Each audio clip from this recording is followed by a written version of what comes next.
11 kes COVID-19 ditempatkan dalam kategori 4 memerlukan bantuan oksigen dan di bawah pemantauan rapi.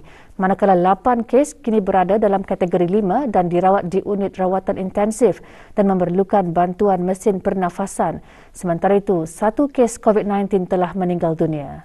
Yang berhormat Datuk Seri Setia Dr. Haji Awang Muhammad Hisham bin Haji Jaafar, Menteri Kesihatan, memaklumkan perkara tersebut semasa sidang media situasi terkini jangkitan COVID-19 di Dewan Alafiah Kementerian Kesihatan. Juga menyertai sidang media yang berhormat Pihin Orang Kaya Seri Kerna, Datuk Seri Setia Dr. Haji Awang Abu Bakar bin Haji Apong, Menteri Hal Ehwal Dalam Negeri, dan yang berhormat Datuk Seri Setia Dr. Awang Haji Muhammad Amin Liu bin Abdullah, Menteri di Jabatan Perdana Menteri dan Menteri Kewangan dan Ekonomi kedua. 3,849 kes baru telah dilaporkan yang membawa jumlah keseluruhan sebanyak 104,022 orang. Daripada jumlah kes baru ini, 3,172 adalah hasil ujian ART yang telah dinaikkan ke aplikasi BruHealth, manakala 677 adalah hasil dari 4,100 ujian makmal RT-PCR yang telah dilakukan dalam masa 24 jam yang lalu. Sementara itu, 3,333 kes telah disahkan sembuh yang membawa jumlah kes yang sembuh di negara Brunei Darussalam kepada 64,081 kes. Manakala jumlah kes aktif ialah sebanyak 39,785 kes. Pada masa ini, kadar pengisian katil di pusat-pusat pengasingan di seluruh negara atau bed occupancy rate ialah sebanyak 8.5%. Dalam pada itu, 287 kes aktif sedang menerima rawatan di pusat-pusat pengasingan dan hospital-hospital. Manakala seramai 39,498 kes positif kini sedang menjalani pengasingan diri di rumah. Semasa sidang media, Menteri Kesihatan turut mengongsikan pencapaian program vaksinasi kebangsaan sehingga 9 Mac 2022. Program vaksinasi kebangsaan bagi mereka yang menerima 3 dos vaksin ialah 57.5% dari keseluruhan penduduk di negara ini, manakala kadar 1 dos dan 2 dos adalah masing-masing lebih 94%.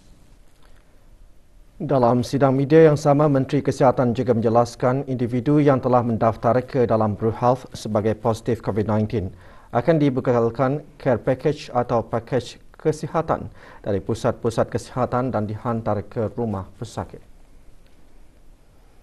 Terima kasih. Menurut Menteri Kesihatan, bagi memudahkan pemberian pakej kesihatan dengan lebih cepat mulai hari ini, bagi pekerja awam yang positif, pembekalan pakej kesihatan akan diurus oleh bahagian pentadbiran di kementerian masing-masing.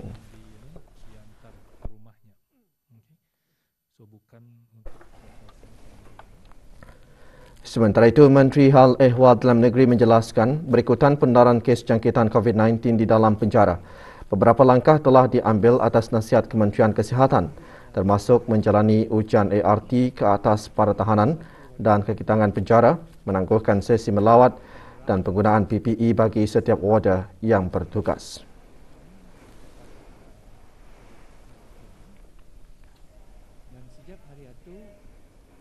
Menteri Kesihatan dalam perutusan sempena Hari Buah Pinggang Sedunia berkata, negara Brunei Darussalam tidak terkecuali dan adalah antara negara yang mempunyai kadar tertinggi pesakit buah pinggang di peringkat akhir yang dikenali sebagai penyakit kerosakan buah pinggang yang kekal.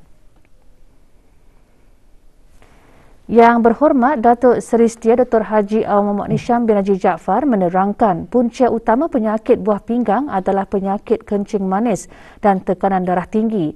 Menurut pendaftaran dialisis dan pemindahan Brunei bagi tahun 2020, jumlah keseluruhan pesakit buah pinggang di peringkat akhir di negara ini meningkat 12.1% berbanding tahun sebelumnya.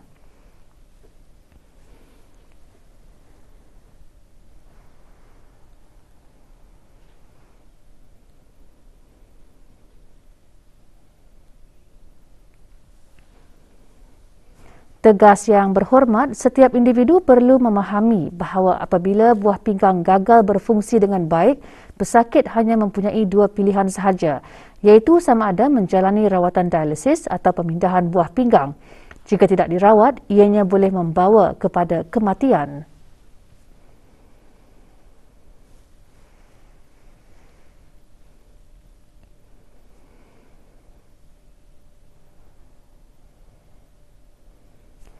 Kementerian Kesihatan melalui Jabatan Perkhidmatan Renal telah melakukan pelbagai usaha dan inisiatif ke arah peningkatan kualiti hidup pesakit buah pinggang dan juga orang di sekeliling mereka dengan pendidikan berterusan dan penggunaan advokasi pesakit.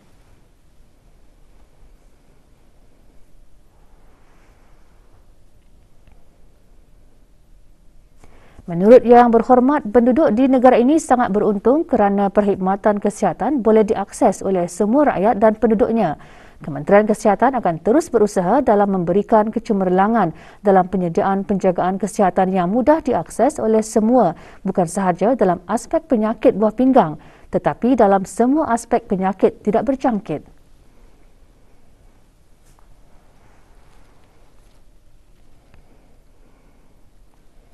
Tema sambutan Hari Buah Pinggang Sedunia pada tahun ini merapatkan jurang pengetahuan ke arah penjagaan buah pinggang yang lebih baik yang memberikan gambaran bahawa ramai kalangan masyarakat mempunyai kesedaran asas yang rendah, literasi kesihatan yang terhad dan kekurangan kesediaan untuk mengetahui mengenai penyakit buah pinggang kronik.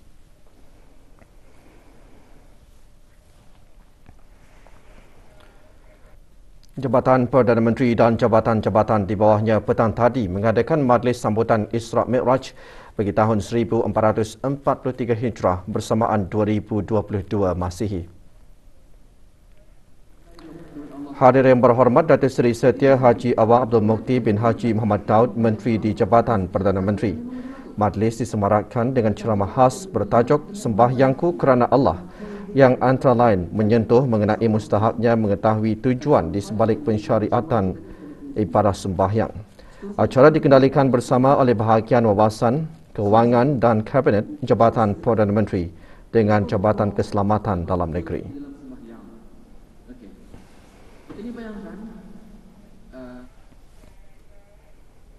Sementara itu, Kementerian Kebudayaan, Belia dan Sukan dan jabatan-jabatan di bawahnya juga mengadakan majlis seumpamanya dengan mengungkayahkan majlis khatam Al-Quran dan sambutan Isra' Mi'raj secara maya.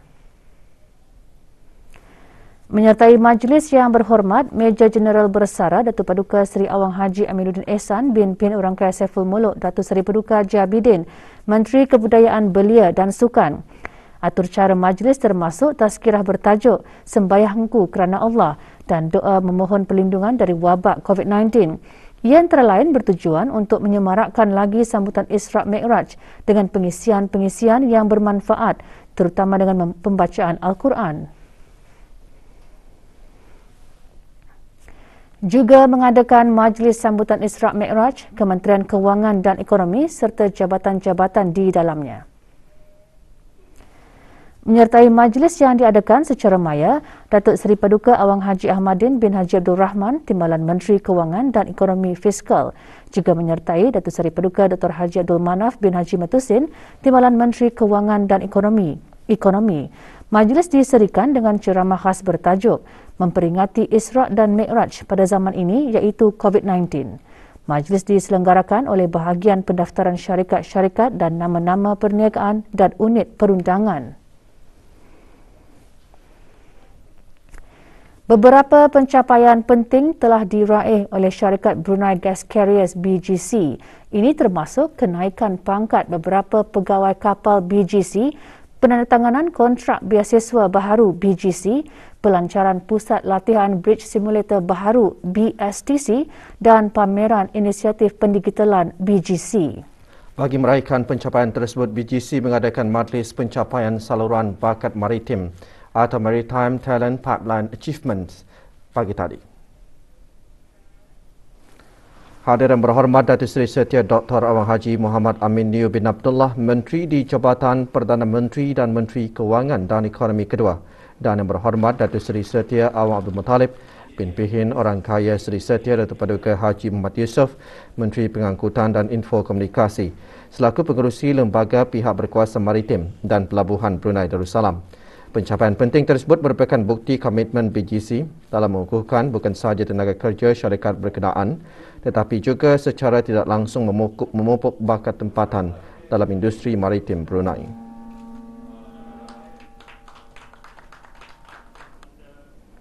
Right hand side, suddenly it's on autopilot. Negara Brunei Darussalam tidak terkecuali berhadapan dengan impak COVID-19. Sektor pendidikan antara sektor yang terkesan oleh wabak berkenaan. Bagaimanapun, Kementerian Pendidikan sedang dan akan terus melaksanakan pelbagai usaha dalam mertabatkan kualiti pendidikan di negara ini.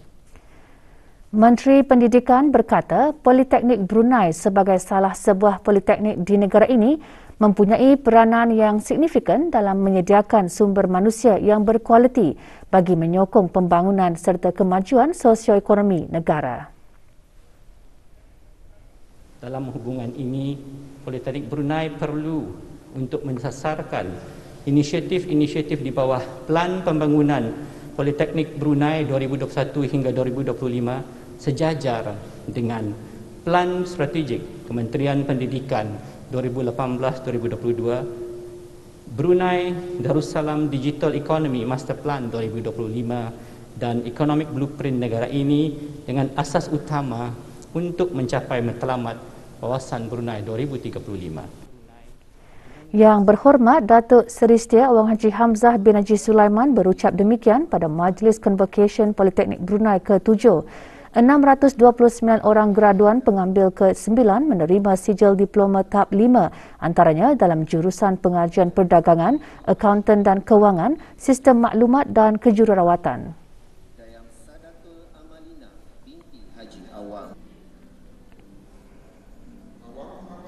Sementara itu, pada sebelah petang, penyampaian sijil disempurnakan oleh Yang Berhormat Datuk Seri Setia Jurutera Awang Haji Suhaimi bin Haji Ghaffar, Menteri Pembangunan. Mereka yang menerima sijil antaranya di bawah program-program level 5 diploma dalam keusahawanan, diploma dalam pemasaran, diploma dalam rangkaian IT dan diploma dalam media digital. Juga disampaikan anugerah inovasi Silver Awards. Majlis berlangsung di Pusat Persidangan Antarabangsa Berakas.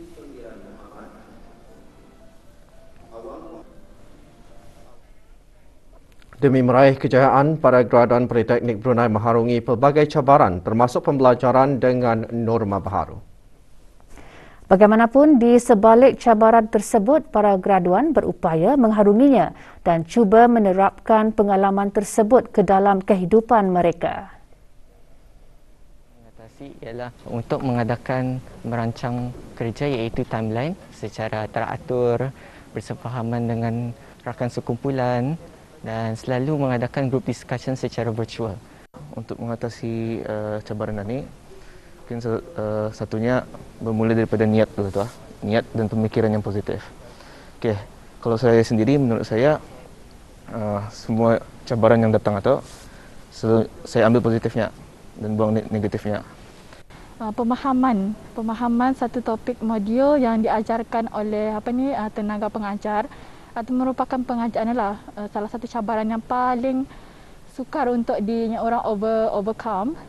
But alhamdulillah dengan ketabahan semua student and then juga dengan ketabahan tenaga pengajar untuk membimbing kami dalam memahami topik dan modul tersebut. Melalui pembelajaran atas talian, interaksi fizikal di antara rakan sekelas dan pensyarah menjadi lebih terhad, di mana kami menggunakan online lectures mengakibatkan saya sukar untuk menumpukan perhatian dalam jangka masa yang lama. Negara Brunei Darussalam setakat ini belum menghadapi atau dimasuki oleh ancaman-ancaman golongan pelampau dan penyeleweng agama seperti Khawarij dan Musyabbihah. Banyak faktor boleh diandaikan mengapa negara Brunei terselamat daripada ancaman-ancaman itu. Antaranya kerana negara meletakkan agama Islam sebagai agama rasmi menurut pegangan Ahli Sunnah wal Jamaah dan Mazhab Syafi'i. Yang berhormat Pehen Datu Seri Maharaja Datuk Paduka Seri Setia Dr. Ustaz Haji Awang Abdul Aziz bin Junaid, Mufti Kerajaan menjelaskan perkara itu semasa membentangkan kertas kerja bertajuk Bahaya Golongan Musyabbihah Alaf Baru dan Khawarij Moden, peranan mufti dan ulama Ahli Sunnah wal Jamaah mendepani golongan takfir pada Multaqa Ulama Ahli Sunnah wal Jamaah Peringkat Antarabangsa 2022 yang diadakan secara maya pagi tadi. Mufti Kerajaan berkata telah terbukti bahawa dasar tersebut telah dan sedang membawa negara menikmati kestabilan baik dalam kehidupan beragama pada khususnya mahupun kehidupan bernegara pada umumnya. Jelasnya lagi, peranan mufti dalam mendepani ancaman golongan-golongan pelampau agama dapat dikesan melalui fatwa-fatwa yang dikeluarkan dari dahulu hingga sekarang. Objektif Mu'taqa antaranya untuk mengetengahkan tenaga pakar pendidikan akidah Islam dalam dan luar negara dengan perbincangan isu-isu semasa berkaitan akidah dan ajaran sesat serta kesannya kepada pendidikan Islam dalam negara dan antarabangsa agar dapat dijadikan input integrasi ilmu yang bermanfaat.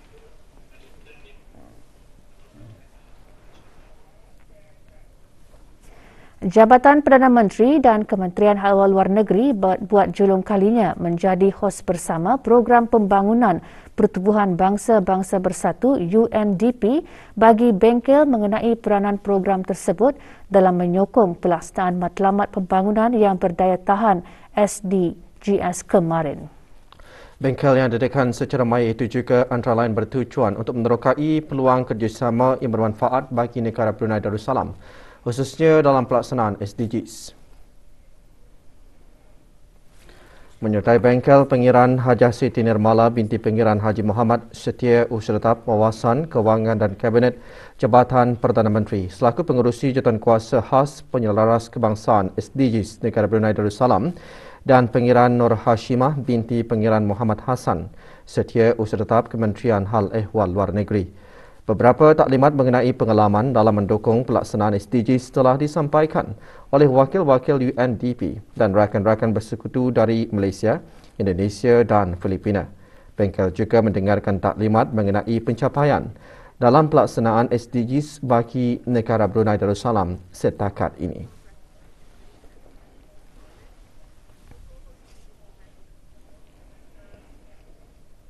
Kolej Universiti Perguruan Ugama Seri Begawan Kupu SB pagi tadi mengadakan majlis penyampaian hadiah secara maya bagi pertandingan musabakah menghafaz Al-Quran, pertandingan mereka bentuk baju dan pertandingan filem pendek.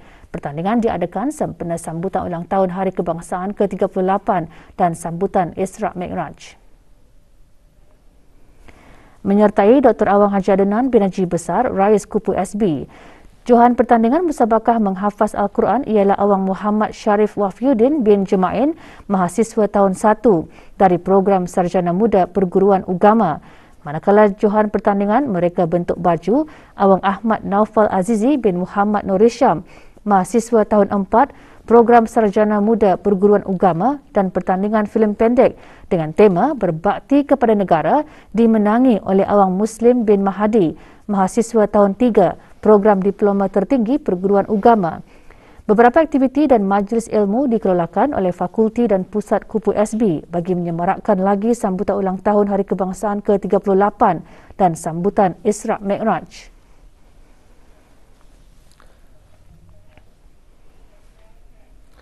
Enam peserta terpilih menangi kuis webinar forum bersama belia secara maya sempena sambutan Hari Kebangsaan Negara Brunei Darussalam ke-38.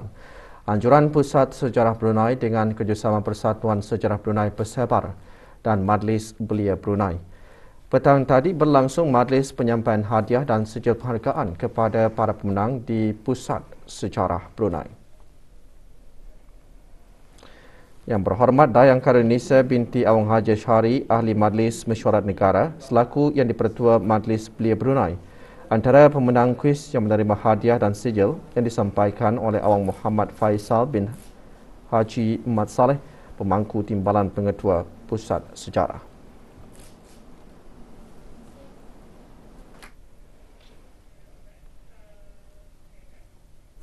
$65 pen darah berjaya dikumpulkan semasa kempen derma darah anjuran Kementerian Sumber-Sumber Utama dan Pelancongan dengan kerjasama Pusat Pendermaan Darah Hospital Raja Isteri Pengira Anak Saleha. Kempen yang diadakan di Pusat Belia Tutong itu diadakan bersempena sambutan Hari Kebangsaan Negara Brunei Darussalam ke-38. Awang Haji Matusuk bin Haji Daud, penyelia simpanan darah, Pusat Pendermaan Darah, Hospital Raja Isteri Pengenalan Anak Saleha dalam pada itu mempelawa orang ramai untuk tampil menyertai kempen-kempen derma darah yang diadakan dengan mematuhi Standard Operating Procedure SOP yang sedia ada. Menurutnya lagi, bagi pesakit COVID-19 hanya boleh menderma setelah sebulan pulih dari COVID-19.